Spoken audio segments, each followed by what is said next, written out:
Ladies and gentlemen, welcome back to Call of the Night. So,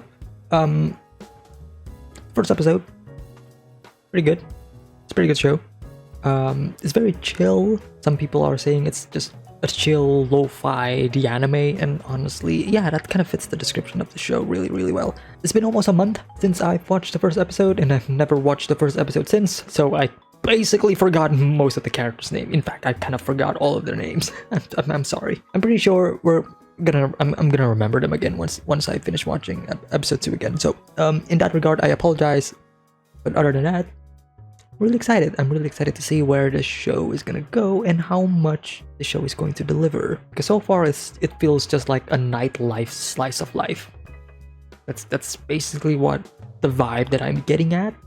But I'm sure once we kind of venture more into the world, we're probably going to be meeting new characters, we're probably going to be seeing like their own struggles and their nightlife, and we're probably going to see more and more insight to our main female character as well, the vampire, which again, it's been a month, and I apologize.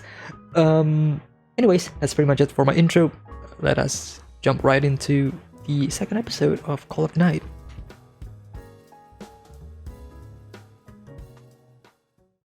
So, in the midst of all of the vampiric action of these two episodes, our protagonist finds a friend, an old friend, and I think that's gonna be my main topic of discussion for these two sets of episodes. The actual two episodes are pretty fine. They're fine.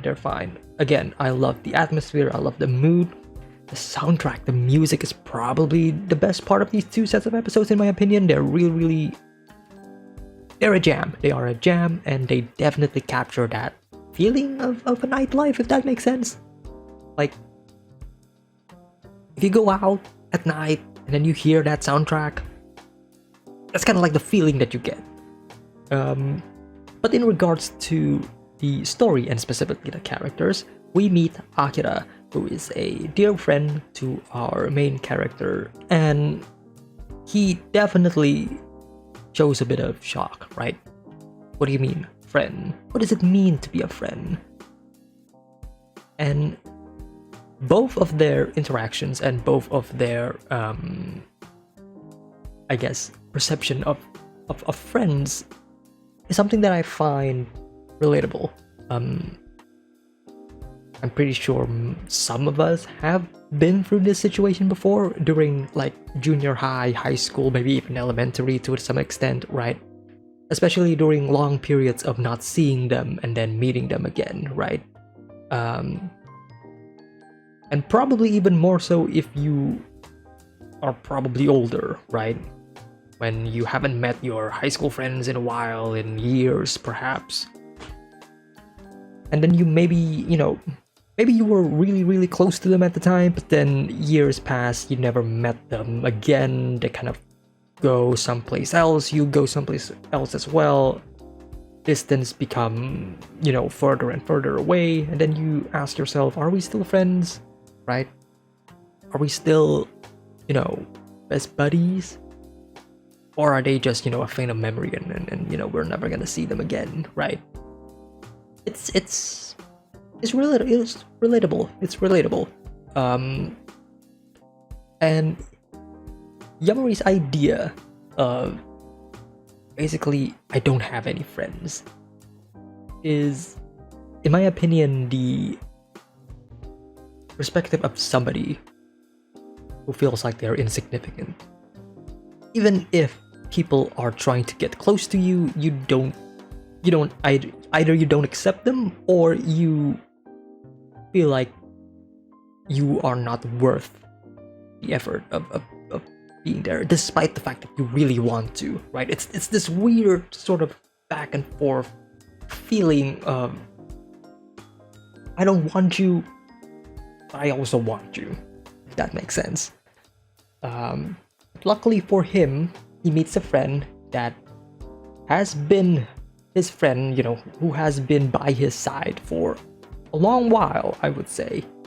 And I would say if this happened like before he meets Nazuna, right?